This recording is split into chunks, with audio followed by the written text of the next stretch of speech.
Now we're going to just move on to the flag bearer of the NDC has been speaking to the Ghana Union of Traders Association, and he says, tell Bawumia to scrap e-levy and other taxes now, not later. Let me just quickly read bits of the story for you. The flag bearer of the National Democratic Congress, John Dramani Mahama, has urged the Ghana Union of Traders Association to press Vice President Dr. Mahamudu Bawumia to eliminate certain nuisance taxes introduced by the current government. In his address to GUTA members, Mahama stressed the critical nature of the issue and called on Dr. Bawumia, who also serves as the flag bearer of the New Patriotic Party, to take immediate action rather than wait until he's elected president. Dr. Bawumia, in a previous address to Ghanaians on his presidential aspirations, outlined his plans to abolish various taxes, including the e-levy, emissions tax, VAT on electricity, and the betting tax. However, Mahama cautioned GUTA members against placing blind trust in these assurances, urging them to hold Dr. Bawumia accountable for his comments. Tell Bawumia to eliminate the e-levy and other taxes now, not later, Mahama emphasized during his meeting.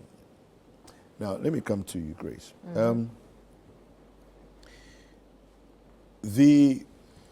A lot of people feel that the flag bearer for the MPP is in a position of authority and can take certain decisions. Why would he, or if not even take the decisions, influence the decisions? Why wouldn't he exercise that prerogative now? Why wait till, he assumes the high office of president before taking those decisions and implementing them? And of course, Mahama is echoing this on behalf of certain members of society. David, you see, I'm quite surprised about such a statement from the former president, His Excellency John Dramani Mahama, because he has been president, he was vice president, and then subsequently he became president. Yeah. And then in our constitution, nowhere is it stated that any vice president is mandated in any way or in any way whereby he or she can abolish a tax. There isn't anything like that in our constitution. So having been vice president and then subsequently president, I'm surprised this is coming from somebody like him. Because if nobody is above the constitution, and whatever your actions are, whatever you are able to do as a vice president of a republic or as a vice president of this country, since you are not above the constitution, it has to be in line with what the constitution states. So that is just a populist statement that he's making, trying to win. But as head of the economic management team, does he not have sway or influence over the Ministry of Finance, per se, to influence them and say, listen, it's becoming too much? That man has been very influential in most of our decision making. He's the vice president and currently the flag bearer of our party. And if you look at his manifesto, his campaign message that he read and he brought out some time ago, you see issues raised about taxes. You see reduction of fiscal burden on government by private sector to undertake major infrastructure projects. Introduce simple citizen flat tax rate as part of his campaign message. Yeah. Taxes on digital payments. The e-levy will be abolished. He was very specific about that. Yeah. Yes, and then somebody will ask the NDC. So why not now? No, he's saying the e-levy will be abolished because at the time of the introduction of the e-levy, the conditions that were prevailing in this country at the time, the train crisis that we faced, the COVID-19, and then later the Russia-Ukraine war, necessitated the e-levy or necessitated a tax like the e-levy. So as we progress, looking at conditions now and where we've come, how far we've come as a country, looking at our inflation figures, halving from 54.2% in 2022 to about 23% now, it tells you that we are making a headway. So if it tells you progressively we are going to abolish the e-levy, we know conditions prevailing now are much better than before. And he's talking about no emissions tax. He's talking about no betting tax. And he was also vice president, or he's still the vice president. He was available when these cancellations were made in terms of nuisance taxes. We abolished about 15 or 17 nuisance taxes under this government. I don't know why His Excellency, the former president, is not even making mention of any of those taxes. But yeah, but when you abolish on one hand, then you introduce other ones on the other hand. You introduce other ones. 34. No, you introduce other ones because the conditions at the time necessitates that you introduce. Okay. Yes, that you introduce those ones. Right. And he's talking about no emission tax. He's talking about a policy that will align duties and charges at Tema Port to the duties and charges at Lome Port, working with industry or telcos to reduce cost of data. Data cost will come down, you see. And he's also talking about diversifying power generation mix by introducing 2,000 megawatt solar power, which will help reduce electricity cost and boost generation capacity. I honestly wish we had done that. Yes, because we are even wasting the sun. The sun shines. But we've been doing that for since independence. And he's talking about supplementing it with 2,000 megawatts of solar power. All right. And that is going to help us boost our generation mix and capacity. Fair enough. Let me hear from Aisha. Aisha. So, is Grace telling us that Alhaji Bawumia only realized that he's a mere VIP and doesn't have the power to take certain decisions or to transform anything? Is that what Grace is trying to tell us? It takes marching orders from the president. Yet, this is a man who the president introduced to us as the economic messiah, the one who was coming in to help rescue this country from some so-called bad economic management under the NDC. Is that not what he told us? He told us he had the powers to change things. You see, David, when things were going wrong and we started complaining, I remember how Alhaji Bawumia came out to tell us Akufo-Addo was on track and that he was doing everything right. He mounts a podium and praises his boss for how the economy was going. Then today you turn around to come and tell us that you will scrap e-levy. You turn around to come and tell us that GRA is harassing businesses. So you will do what? Get them to stop. This is the height of deception.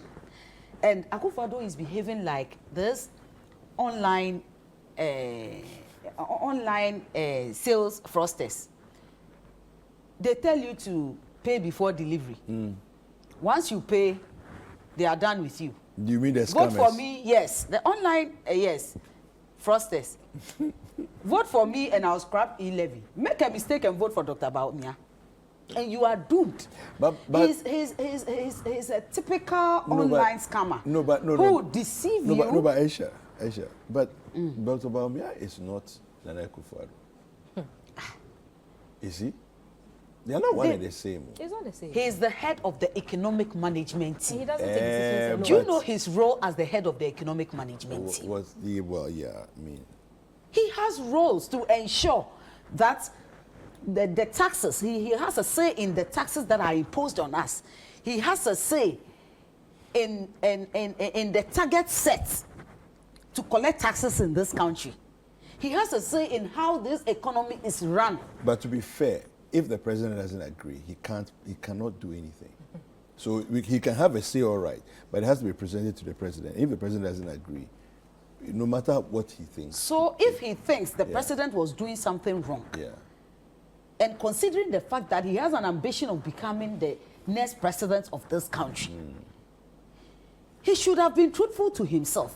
Come out to tell us that, look, this is how I wanted it to go, but my effort is being frustrated. Hence, it can't go that way. So that Ghanaian will see you as somebody with integrity. But you don't sit back, watch the president do all this. You even come and tell us that he's doing so well and that he's on track. Turn around and tell us all that he's done, you were not in support. That is a scam. That is a grand deception that we should all be questioning Alhaji Bawumia for engaging in. And I'll say thank you to GUTA. As for the part that they talked about, the GUTA president, the part that they talked about the humility of President John Dramani Mahama, it's something that we can't take away from him. His humility is his hallmark. That is his trading stock. He's known for that. And talking so well about the 24-hour economy, we thank him and thank all those who understand the 24-hour economy and can explain it better. As for the MPP, they can continue to be in self-denial that they don't even know what a 24-hour economy is. Those who matter, those who are the beneficiaries of this policy, understand it better and can tell us what it means to them. You see, this is not the only time Alhaji Bawumia is making a promise of such kind. Alhaji Bawumia, you are the head of the economic management team. You are part, in fact, you play a key role in setting targets for the GRA to meet. But for political expediency, you go on a campaign tour and tell traders that they are being harassed by GRA. Well, I mean, it's the people's reality. So he was only echoing what the people are experiencing. Why should you echo it? You are the one who set the targets for the GRA. Okay. How do they target them? Then you put the whole GRA and the tax collectors in harm's way. Yes, you put them in harm's way, because if tomorrow an agent, a tax collection agent or collector comes to my office, I can decide to be very ruthless with him, because the president, the vice president has made us believe that what they are doing is not right. It's harassment. You are putting them in harm's way. Meanwhile, you are the head of the economic management team. You know the target you set for them to meet. Then you turn around, pretend you don't even know anything about this whole target setting, and you kind of betray them. That, hey, the tax that you are collecting, we don't know anything about that. That's a grand deception. It's a grand deception, and we must start questioning Alhaji Bawumia. If he has any integrity, he shouldn't even be going there. He shouldn't be going there. And you see, Alhaji Bawumia loves to pick and choose. He loves to pick where there is so much investment, tout it as his achievement, and run away from his core mandate as the VIP. Now he's no longer the head of the economic management team. He doesn't talk economy. He talks digitalization. The digitalization but to be he fair, has he's been talking no digitalization idea. Since 2017. He's been talking digitalization and he's been implementing. You see? What has he implemented? Has he not implemented? The online passport he touted. Yeah. This online passport was launched in 2016. He has no idea how it came about. I'm telling you that Dr. Bawumia, after realizing that he has failed so much, now targets a sector that John Mahama has invested so much. Then he says, okay, this is why I think I can get some achievements to boast of. So now you don't even talk economy. What about the Ghana card? The Ghana card? Yeah. The process, the process to, in fact, Ghana card was issued under President Atta Mills. Yeah. Are you aware? I'm aware. I have two Ghana cards. I have one under President Atta Mills, and I have one under this government. Professor Ernest Dumont was in charge of the first. Absolutely. Yeah. And if you look at the Ghana card, but that one was a failed system. It didn't. But some people got their yes, cards. I got mine. Yeah. It's rather unfortunate I didn't bring it up, but I got my Ghana card. And if you check the identification numbers on both cards, they are the same. It's because it has already been incorporated in the system. Okay. And all they had to do is to print them out and issue it. So look, Alhaji Bawumia didn't do anything extraordinary. No, but at the first Ghana card attempt that we did just a couple of million people. Right now we've done almost 20 million people in Ghana. So printing and sharing is no achievement, because it's not just printing and sharing. You have to register the people. It's not just printing and sharing. So now. Are you saying that the first batch, the first time? If I'm getting all those who. Dr. Bawumia's achievement is the registration of the people. No, I'm just saying that in terms of the digitalization attempt, there's been quite a fair bit of work that has been done. And I'm telling you that this is a system that has already been put in place. Okay, exactly. He didn't initiate anything. Right. He didn't initiate anything. It wasn't his brainchild. Okay, all right. It wasn't. In fact, fiber optics have been laid before he assumed power. Okay. The Accra Digital Center was already there, serving a digitalization purpose before he assumed power. So he already rode on a winning horse. Exactly. So he has no track record when it comes to digitalization. Okay. He's only taken advantage of where the huge investments have been made under the John Mahama administration and touting them as his achievements. So we should not even go there.